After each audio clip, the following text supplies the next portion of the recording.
I'm married to a choleric phlegmatic. I'm a sanguine melancholy. We are sometimes like this, temperamentally, but not philosophically. And actually, her strengths are my weakness and vice versa. But I'd say that's the other element is patience. The other thing is God can change you. That's one thing I didn't believe, but He can literally change your heart and how you think. How many kids do you have?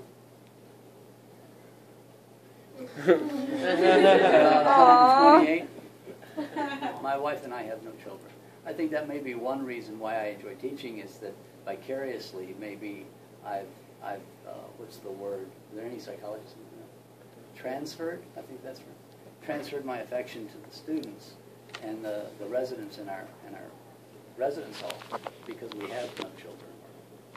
Vinny? Did you say when you were in commercial real estate you were in Texas or were you out here? I was in Silicon Valley. Silicon Valley. That's where the majority of my work was. Then I was in Orlando, Florida, and when I was there, our architectural firm hired me to come to Chicago to become the vice president of business development. My job was to bring them in new business. Loved Chicago, but I told you the story about the architects. Hopefully your mom and dad is not an architect, and I better not say anything derogatory if he's putting this on YouTube. So I found architects difficult to work with. There's no judgment on the architects. That's my problem, right? Have a restore. What's your favorite sport? Baseball. I started playing baseball when I was 5. I was a catcher through high school. If I could have played it in college, I would have. I played soccer in college, but I didn't have the arm. And now that I know more about baseball, I could have developed an arm. Because I could hit, I could run, I could field, I could outrun anyone from here to the door. That's probably why I played soccer. But boy, there's no greater thrill than hitting a baseball with a wooden bat.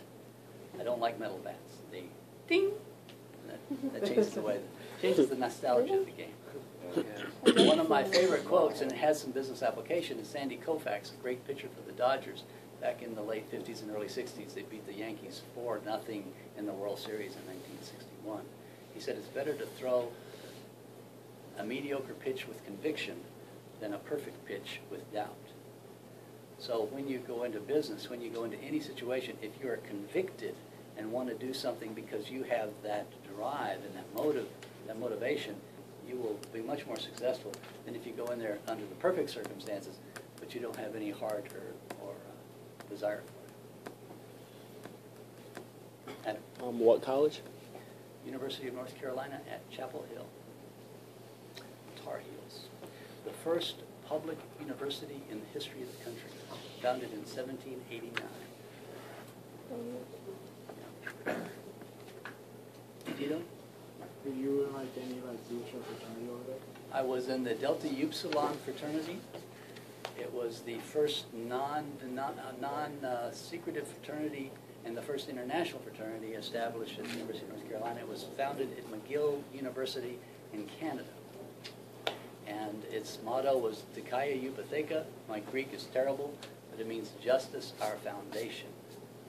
And we had an interesting mix of men, 110 guys. 50% were from inside the state of North Carolina, 50% were not. And it was just a wonderful experience for me.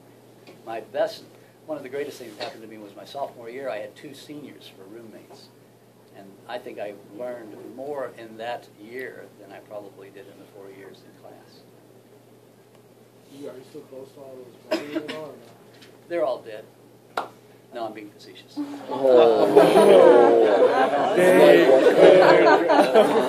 that on YouTube. Yeah. I am not. I am not. Never any thoughts about going to Duke? Never. No. Never? We spell it D-O-O-K. Dookie. Now, they were our arch rivals. Okay.